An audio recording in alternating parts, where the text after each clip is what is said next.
and now the experience of Super Ultra HD. Visit our theater rooms and transform your home with brands like Onkyo, Integra, Denon, Boston Acoustics, Yamaha, and more for quality audio-visual experience. Now available, full range of home appliances. A one-stop shopping experience. Call 031 306 4029 or Kenilworth Park, 202 Brickfield Road, Overport. Six Radio, the name you can trust. Africa. And we live. Across Africa and the world, access to clean water remains a dream. At Africa Muslims Agency, we dig deep, reaching into the heart of the earth to fill the cups of those in need. Sponsor a water well for 16,500 Rand, or a borehole in Afghanistan for 55,000 Rand, or Africa for 65,000 Rand, or any amount. With water comes food, health, education, and growth. An ongoing reward with Africa Muslims Agency. Ladies, get ready to bedazzle. Join us October 30th, 10 a.m. to 12 p.m. for a high-tea live broadcast at the Al-Ansar Conference Center. Celebrating 5 years of Urban Women with me, Razia Rangwich. 100 Rand gets you fun, goodie bags, giveaways, cook-off, chance to win a TV. And what's a celebration without cake? Grab your tickets at the Al-Ansar shop now. Career Compass with Kelly Ramazani.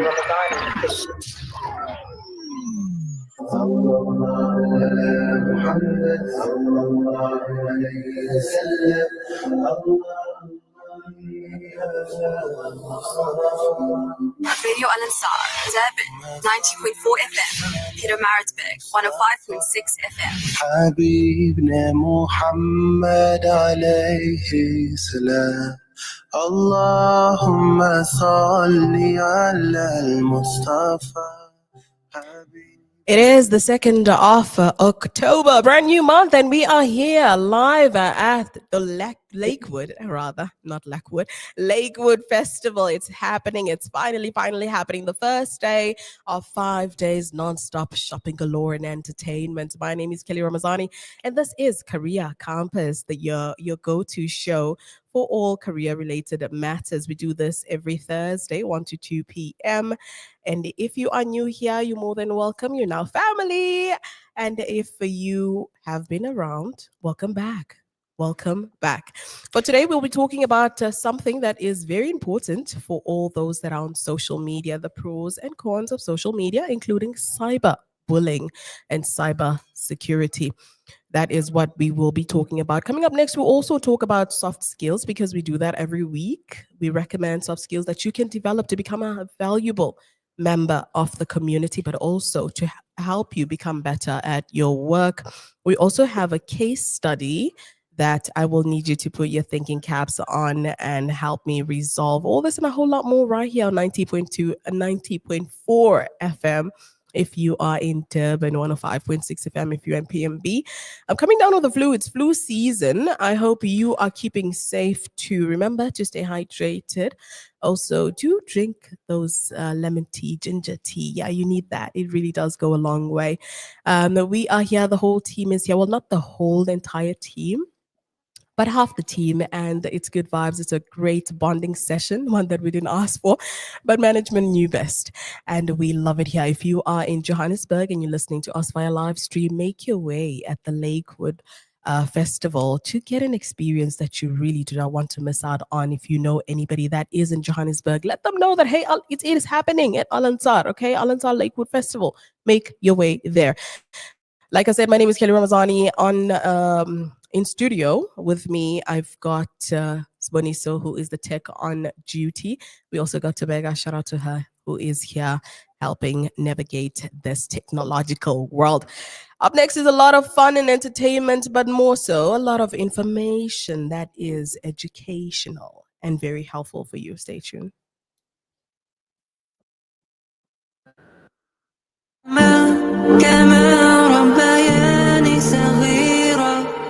Radio Al-Ansar, 24/7, 365.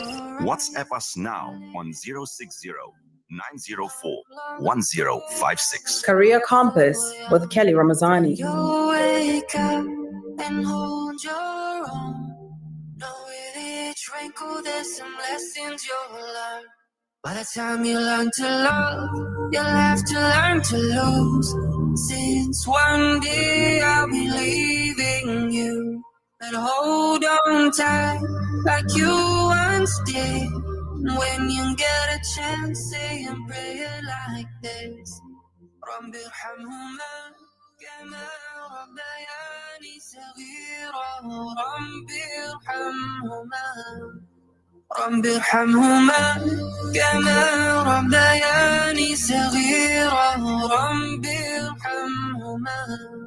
The greatest empires have turned to sin, and one day we'll all be joining them. Pray you stay firm, hope you stay calm. Pray you always learn from the best of mankind. By the time you learn to love, you'll have to learn to lose. Soon one day I'll be leaving you, but hold on tight like you once did. When you get a chance, say and pray like this. رب ارحمهما كما ربياني صغيرا رب ارحمهما رب ارحمهما كما ربياني صغيرا رب ارحمهما. Worship your Lord and He is one. Honor your parents, you'll be honored in return. Your Lord sees all, so be amongst them just. Offer all your prayers from dawn to dusk. This life is intense, so strive to be your best. Be patient in this life, it's the key to the next. Keep pride out your heart, live life like a guest.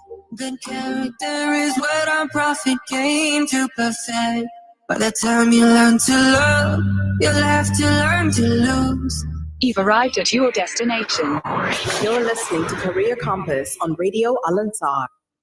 That's exactly where you're at on Radio Al-Ansar 90.4 FM if you're in Durban, 105.6 FM if you're in PMB, worldwide on www.alansar.org.za. Kelly Ramazani, it is Career Compass, your go-to career show. Now, for the soft skill for the week, we are going to be talking about diplomatic courage.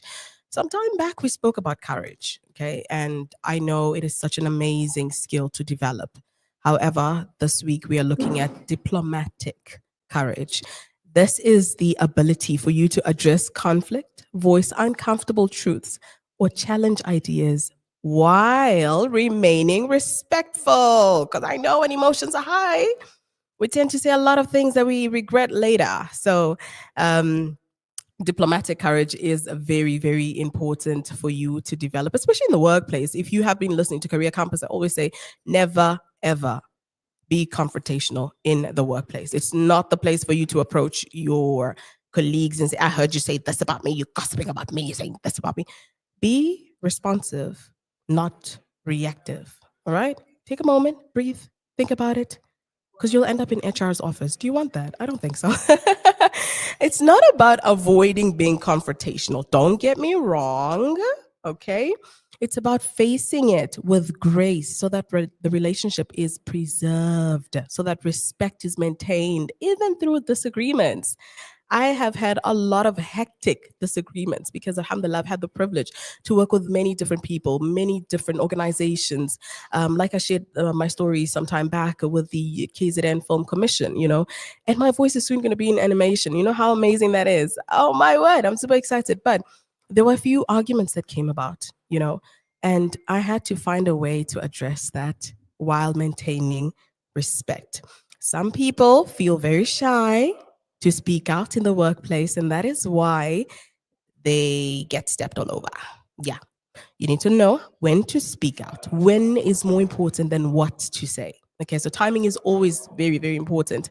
Why is diplomatic courage important, you ask? Because it prevents conflicts from toxic environments, especially, okay? We cannot stop ourselves from disagreeing with one another, okay? With different people from different organizations, different backgrounds, different walks of life, different mindsets. It's okay to argue. It's okay to disagree. However, There's a way that you can do it. And also, if you are going to be in a leadership position, you need to understand that arguments will come. Best prepare yourself for it. Criticism will come. People will tell you a piece of their mind. You need to know how to take it. Don't be too defensive. Don't be too dismissive. Approach it. Say, I acknowledge that. I appreciate you bringing that up. We'll work on it. Simple. That's my go-to when I want to dismiss something. Okay, I'm plugging you now. Okay, I'm plugging you. So, how can you develop? What are the practical ways for you to develop this? Every week, I try to give you some skills that you can develop, and I give you some tips, practical tips. But some of you come back and you say, Kels, I tried it. It just didn't work for me because when somebody said this, I went and I said this and I said that and I lost it. Please don't lose it this time, okay? Hold it. Breathe in, breathe out. First step, please breathe before responding. Notice body language on the team, on the tone rather. Read the room, please. I'm very sarcastic. I speak fluent sarcasm. So it can be quite hard for one to know if I'm serious or if I'm joking, you know. But alhamdulillah, most of the time at work, people really take me very seriously. However, it's very important, again, like I said in the beginning, for you to practice empathy. You need to tell somebody, I understand where you're coming from. I may not agree with that, but I acknowledge how you feel. You know, you're making it sound nice, guys. That's why we went to school to learn English for, right?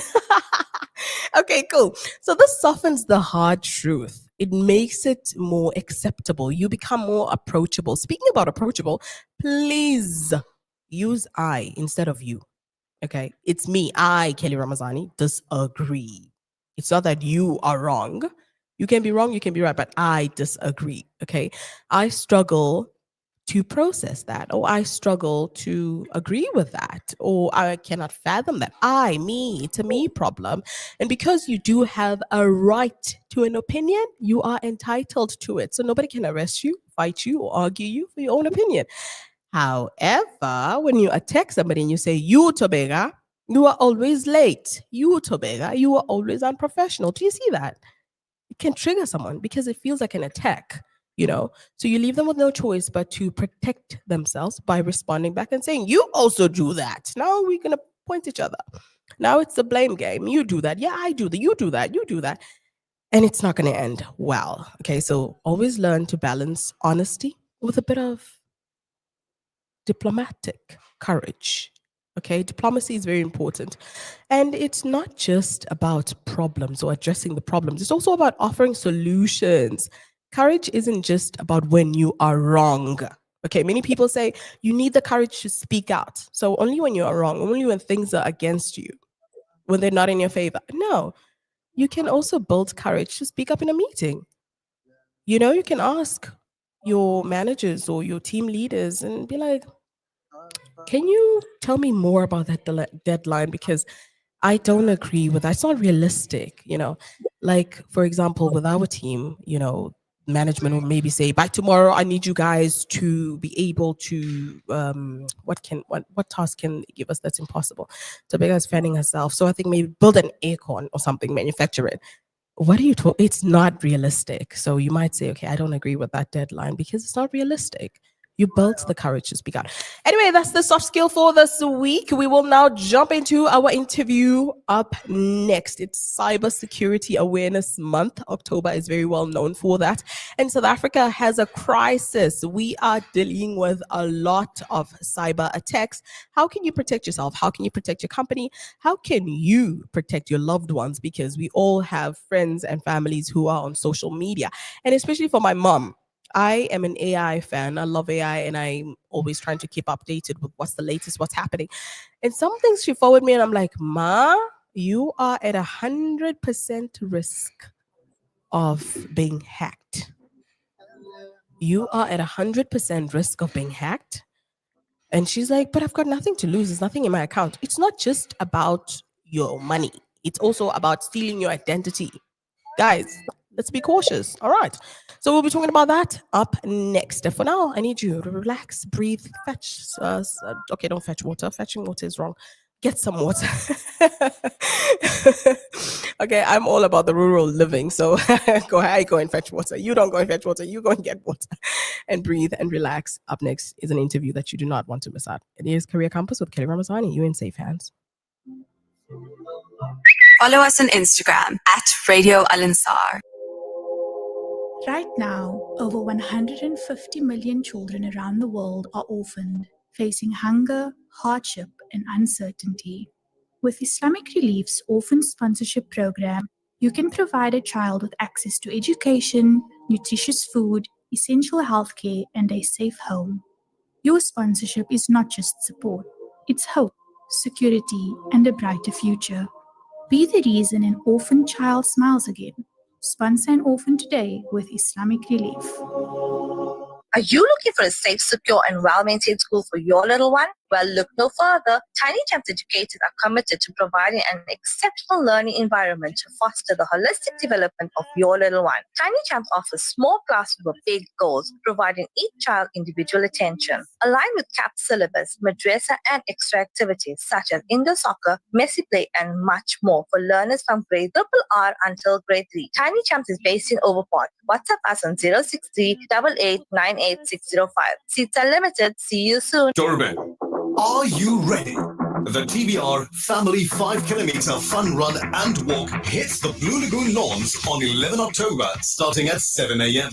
Experience the thrill of the scenic route, dash past the iconic Moses Mabhida Stadium, and soak in stunning views along the Durban Promenade.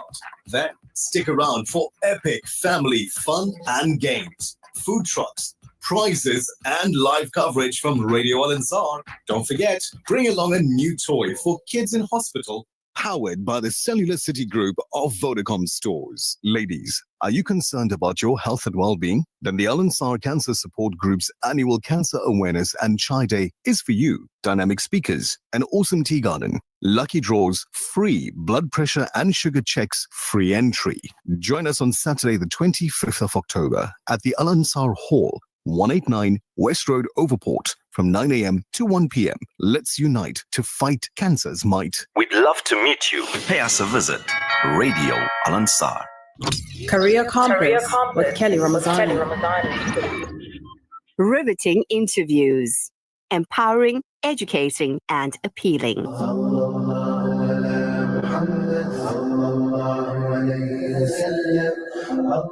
You've arrived at your destination. You're listening to Career Campus on Radio Al Ansar.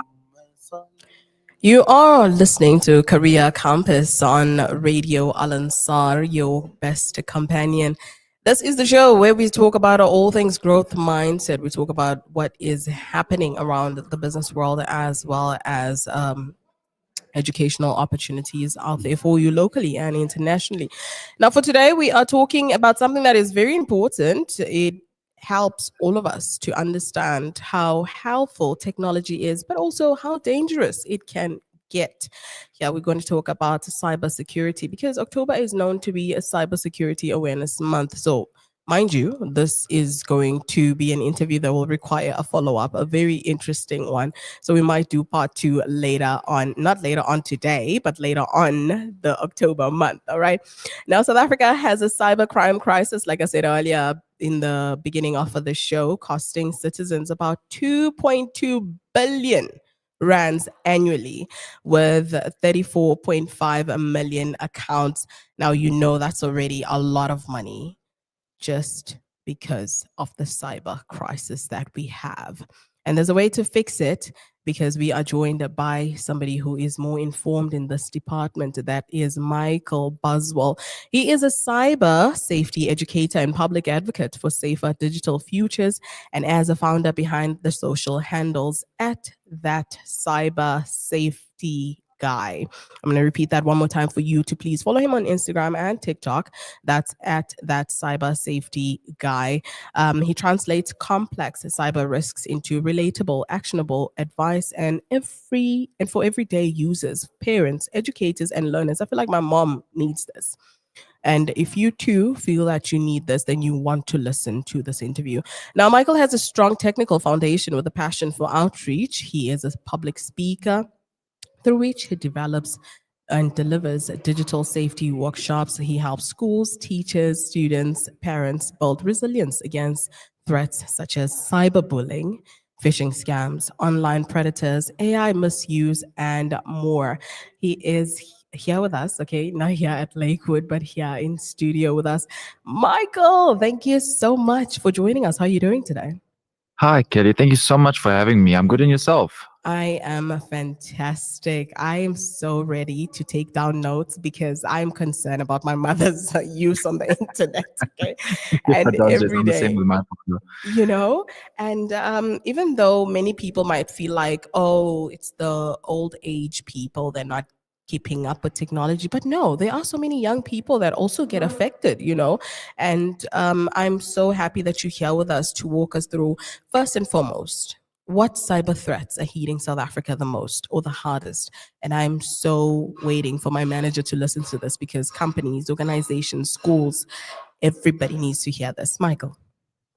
Sure. Where do I even start? There are quite a few scams going around at the moment that are, as you said, there's billions being lost in this country because of these type of scams.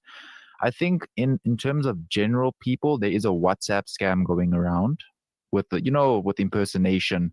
What normally happens is someone will contact you. So whether they've hacked into someone else's WhatsApp and let's say they'll impersonate your mother, for example. And they say, I'm trying to enter a competition. I'm sending you a code. Quick, can you please click on that or send me that code? So what they normally do is they'll send you your OTP to your WhatsApp or your Telegram, and they'll trick you. So they use something called social engineering. Social engineering is the psychology behind these type of cyber attacks. So think of it how if I'm busy making a phishing email or I'm busy making one of these scams, I'm going to think to myself, how am I going to get this person to click on this link? How am I going to get this person to send me that OTP code? So what they're doing here is they're using your trust. They're using someone's face that you know. They're using someone's name that you know. And when they send you this message, they make it very urgent. So you don't think twice before actually sending that message. And then once they do that, they'll get into your WhatsApp. They can also gain access to your banking accounts through those OTPs. So that's one of them, more focused on general people. We also have the job scam that's going around at the moment, where you'll get contacted on LinkedIn, you'll get contacted on email. So, in this country, unfortunately, it's very difficult to get a job, especially for the youth. So what these international scammers are doing is they're targeting South Africans. They'll contact you, giving you an amazing job opportunity. So whether they're saying, we're going to pay for your flights, they're going to pay for your accommodation, your salary is going to be amazing. But we find there was about 200 South Africans that got stuck in Thailand and some of those countries similar to that, where they flew to the country, they thought they were coming into this amazing job, and they end up getting their passports taken away from them, and they were placed into scam camps where they were forced to scam other people living in terrible living conditions. And fortunately, our country did take a bit of initiative to go and retrieve a lot of those people back. But every single day, these people are falling for this. Another one, we have the SAPS scams that are going around. We have cyber criminals impersonating SAPS. So what they do is they'll contact you saying that you're under investigation. So they'll contact you over WhatsApp. They'll have all your details already. They'll do all the research into you, who you are, what's your name, even your ID number, where you live. And then they'll contact you saying, okay, listen here, you're under investigation for this crime. If you don't pay a specific amount to us, if you don't give us your information, like your ID number, your email address, we're going to carry forth with this. But if you pay this money, we'll think about dropping it. So obviously people start to panic. That's the social engineering behind it, is the fear behind it. Then we also had a lot of SARS scams going around, people impersonating SARS, because recently was tax season. So big companies were being hit with these SARS phishing emails. So they would accidentally leak their SARS credentials. They would leak their private information that's not supposed to be shared with the public. So as you can see, there's a huge amount of scams actually going around at the moment, and they're coming from different avenues. And as you said, it's not just the older people that have to worry about it. It's everyone. This is affecting everyone nowadays. Everyone has access to a cell phone. Everyone has access to the internet in some way. So it's definitely something that we need to be awake about. Absolutely. And I love that you gave us a very detailed answer, because many people always feel like because I haven't experienced it, it doesn't exist, but everybody can fall into this trap. Now, South Africa being the fishing capital of the world took me by surprise because I thought maybe it's India. I watched these TikToks and the scammers and stuff. And apparently India is leading. And I'm like, oh my word, gotta watch out for that. Meanwhile, it's happening right here in our country. Now, what would you say, or why rather, would you say South Africa has become such a cybercrime target? So one thing you must remember about South Africa, we're in sort of a weird position where there's a lot of poverty in our country. So there's a lot more focus on other things. So people have access to technology. People have access when they go to work. They're working online now. And we don't think to ourselves that cybersecurity should be a priority. And a lot of the focus on what the government is focused on isn't cybersecurity. It isn't creating that awareness around it, that education around it. And because we have so much access to technology in this country, but we don't have the education aspect behind it, we are becoming very easy targets. So if you look at America, for example, you look at the UK, they are implementing a whole bunch of laws. They're making sure that companies, schools are getting that training to ensure people are prepared for these type of attacks. But unfortunately, we don't have that in our country. So if I was a scammer, if I was a cyber criminal, and I'm looking what type of people should I target, what country, South Africa would be a very easy target. And we're seeing it. We're seeing how we are the fishing, the prime fishing country in the world, and also how much money we're actually losing because people are looking at the most basic things. And because they don't understand the basics behind it, they don't understand the basics of fixing something called a digital hygiene. That's how you stay safe on the internet. They are falling for these type of scams. So the biggest reason is because we are such an easy target due to the lack of education. You hit the nail on the head there. Now, this show was built because of that. We realized that there is a need to inform the general public, to inform South Africans that, hey, the world is evolving. Technology is evolving at a very fast pace. You need to catch up. And it seems like we are lacking, we are behind, to a certain extent. Some say, oh no, we're an advanced African country in the African continent. But like, if we compete with the rest of the world, that's quite questionable. Yeah, Michael, I want to hear what you have to say about that, but I also want you to include this in your response. These scams that you mentioned, how do they work, and what are the 5 protective steps that you can give to us for today? So firstly, just covering what you were saying about how some people say we're an advanced African country. Yes, we are an advanced African country in a lot of ways. But if you compare to what other countries are doing, let's say your first world countries, your more advanced countries, they are investing a lot of money into, like I said, the education, the infrastructure in protecting people, making sure a lot of countries have that free Wi-Fi. You can go and walk around, but those Wi-Fis are secure. And where in this country, yes, we have the infrastructure, we have a lot of the technology, access to the technology like the rest of the world. But like I said, the funding is going not towards cybersecurity, the funding is going elsewhere. And when stuff is set up, we don't have the expertise in this country to set it up correctly. Because as you know, with a lot of the youngsters, we go and we specialize in something, we gain skills, and the first thing we want to do is run off overseas. So we're seeing that skill drain out of this country. That's why these first world countries are experiencing such an upliftment in cybersecurity, because all the professionals are going there. And I definitely think, yes, we are in a way a very advanced African country, but we have a long way to go still with that. And in terms of how these scams are working, like I said, one of the biggest things behind it is that social engineering. And it's all about how are you tricked with this stuff. They look into how are you desperate. And you must also remember these cyber criminals are getting so much smarter nowadays with the development of artificial intelligence. Because back in the day when you used to get a phishing email, you could see all the spelling errors. It wasn't really well written. But now with artificial intelligence coming through, you see that the quality of these malware they're using, the quality of the phishing emails that are coming through, or any other phishing type, is becoming so much more advanced. You can hardly spot out, unless you know what you're looking for, you can hardly spot it out. And it's with these new developments these cyber criminals are seeing, we are, in a way, as the consumer of this technology, we're falling behind while they're busy advancing. And even when it comes to companies nowadays, if they're not proactive about protecting themselves, they're going to get caught out at any point. Oh, wow. Michael, I want to ask you this one question, right? When it comes to ordinary people, I know you mentioned earlier that in South Africa, we might have access to this technology, but we're not informed what are the dangers, how to protect ourselves, cyber hygiene, like you said. How can people avoid a scam, or how can they notice a scam? Like you mentioned in your response just now, they've become almost perfect and impossible to notice, that this is a scam. I've spoken to quite a lot of people here on this show, off air and some on air, and they will admit that, hey, I swear I could not tell that this was a scam and I fell prey to it. Sometimes we think we know that, hey, I'll be able to spot it. I cannot fall for that. I'm too good at this. And then boom, you turn and you're like, oh my God, it happened so fast, So, Yeah. yeah, what do you have to add to that for ordinary people to avoid scams? How can they spot it? What should people do? And what if someone has been targeted? How can they protect themselves?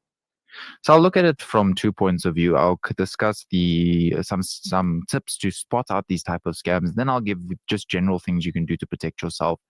So firstly, when it comes, let's say when it comes to a phishing scam and you receive a scam from FNB and you get this email saying there's a problem with your accounts. Normally what I tell people is, firstly, when you receive an email, look what domain where that email is being sent from.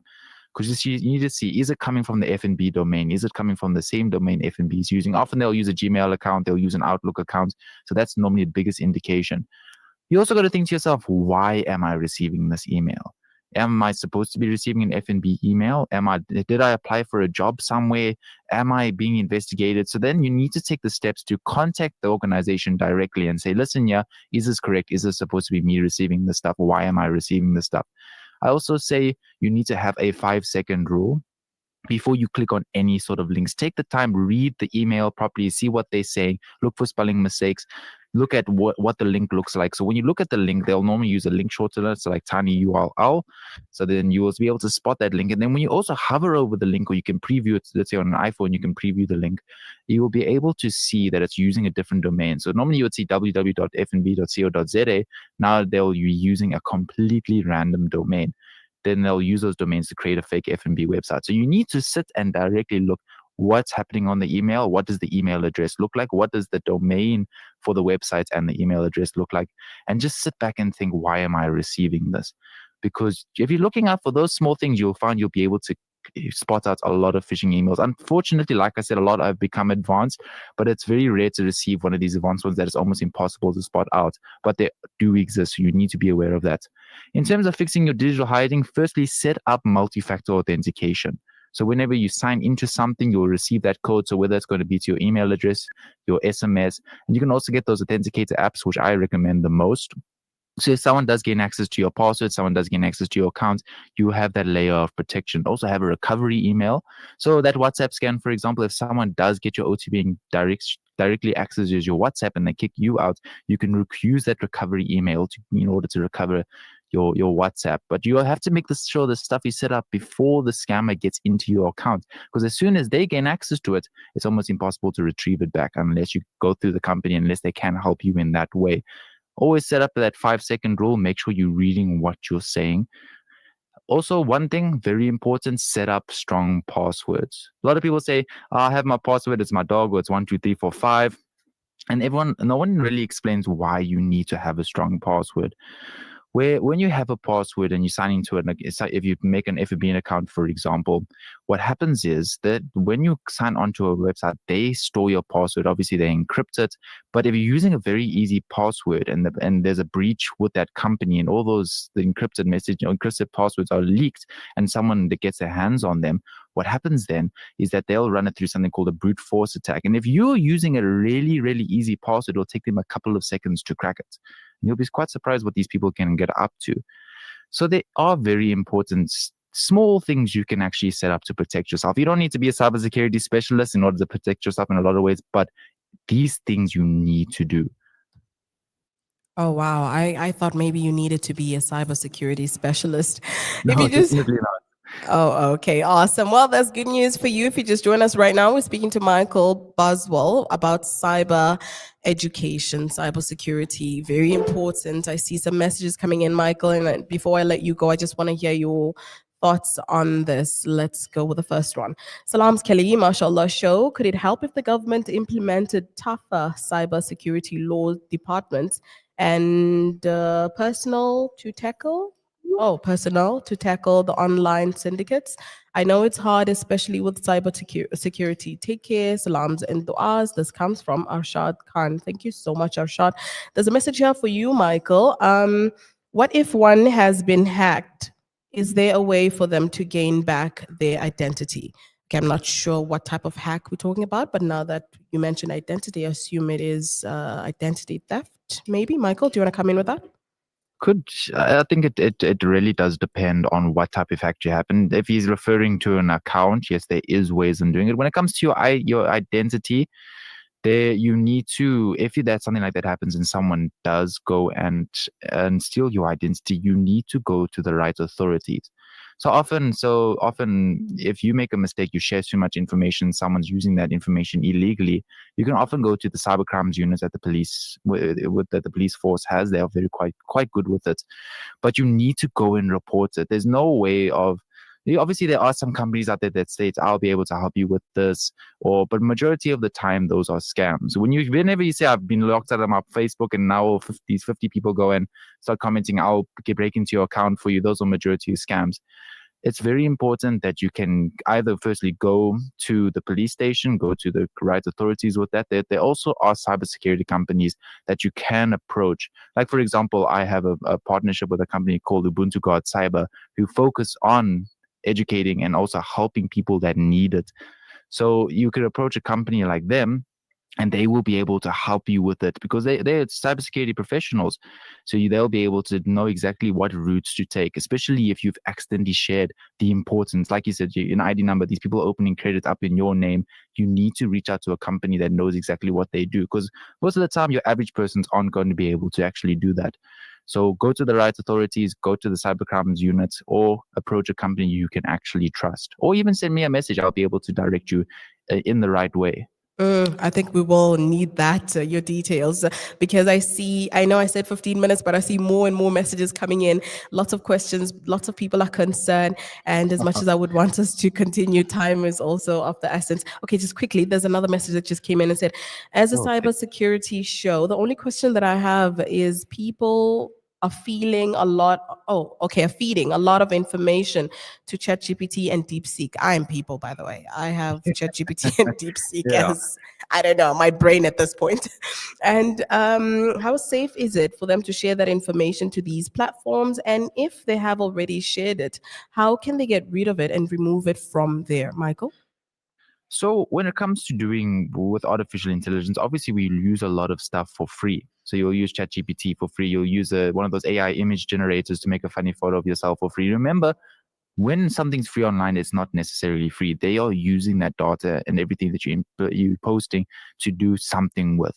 A lot of the time with artificial intelligence, they'll use that data to train the model. So the second you type something, you give that personal information, you share that photo of yourself, you are giving those rights away to that artificial intelligence company to train with it and do whatever they want with that information. So that's why they say you must be very wary of what you're posting, especially when you're taking photos of your children and running it through there. You are giving them access to the photos of your children. You're putting your children at risk with that because someone might come across it and use it for the wrong reasons. But if you've accidentally done it, a lot of the apps you can actually go in and ask them or request for them to delete that information that you might have stored there. So there are ways you go into the settings and do it. Each application, each website that you use is very different. So you're going to have to go and look on each platform and see exactly how they do that. But you can always opt out to delete that information or not share that information while using it. Companies are legally liable to do that. Oh, wow. I need to go and delete my entire life history. Oh my God. I'm a huge fan of AI. I live for AI. I love AI. Okay. And I've been sharing and sharing and sharing and feeding it to a point where I actually cloned myself. I have a me that responds to people just like me. Like a deep fake. It is so cool. But I know my mom is on the side of be careful. But guess who needs to be careful? Never mind. We're not going to point fingers now. All right. So I got another message that asked, what about those people that call saying that they're from the credit bureaus saying you're owing them money and insist on your identity number over the phone? Okay, my advice would be hang up. Who's going to insist on anything on my phone? I'm sorry. You asking for you for your ID number, saying that you have to make this payment now. Those scams, you need to be very aware. Like I said, you need to double check. If you get a scam call like that, rather call the company back that you're supposed to be dealing with and make sure they actually called you. Because, like I said, they're gonna pressure you to give your ID number, to give your banking information, to send money somewhere.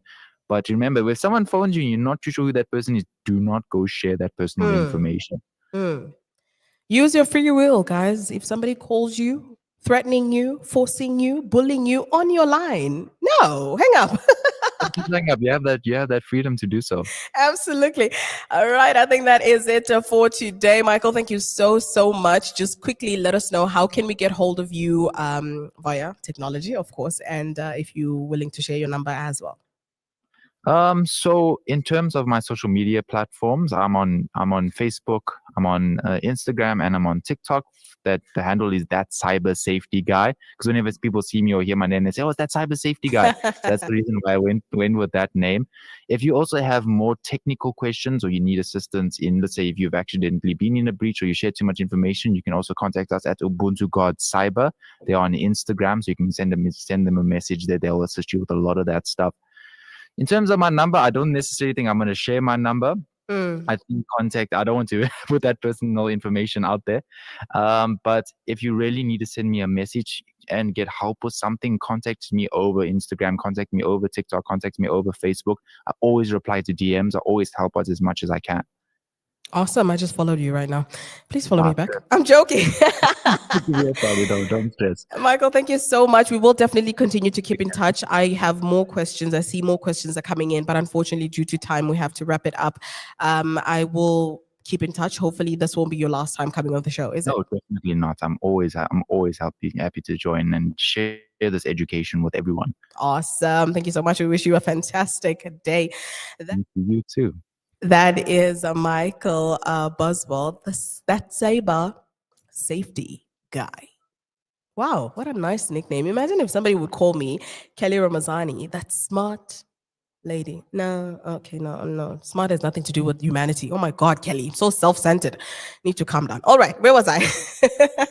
All right, quickly wrapping up the show. I see lots of your messages, but unfortunately, we cannot go through all of them right now. What we're going to do is we are going to quickly read out this case study, because every week we have a case study, and I would love to hear your input. But for this week, save that input for next week. Okay, you need to hear this.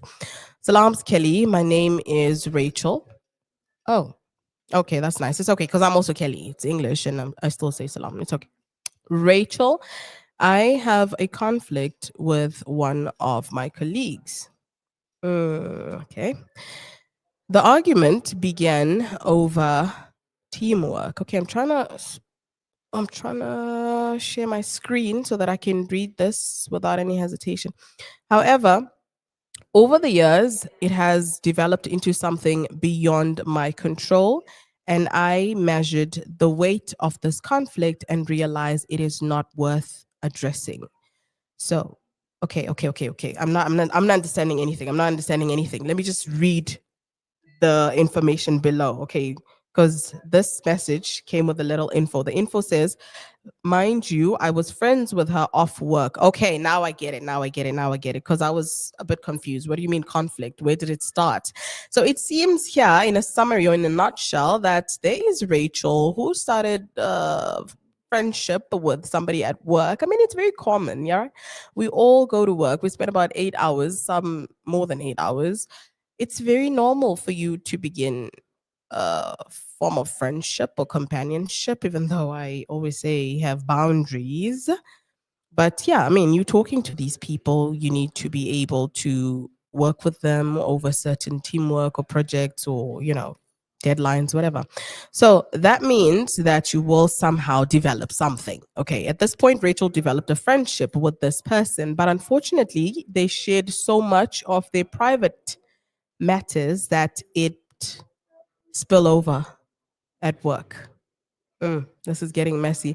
Now, HR has been involved, but again, mind you, this started from home. So they need more than HR. They need the entire community at this point.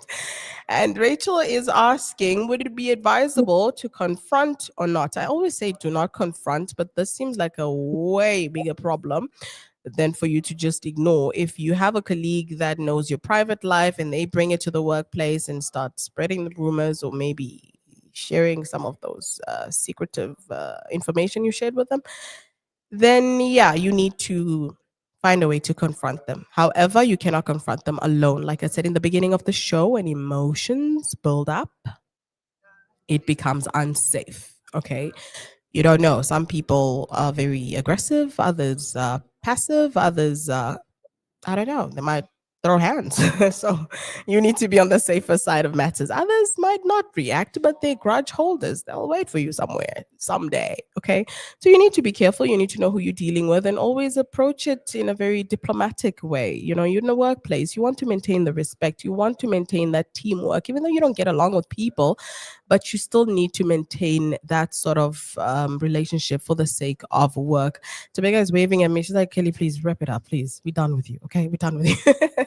All right, so I need to wrap up, but I absolutely want to thank you all for the messages. Thank you for tuning in. If you were listening via FM or live stream, thank you for making this show what it is. And I hope that it has contributed to making you a better person at work or in society. I say to you, find your purpose and leave your mark. I'll see you next week, Thursday, same time, 1 to 2 p.m. Assalamu alaikum wa rahmatullahi wa barakatuh.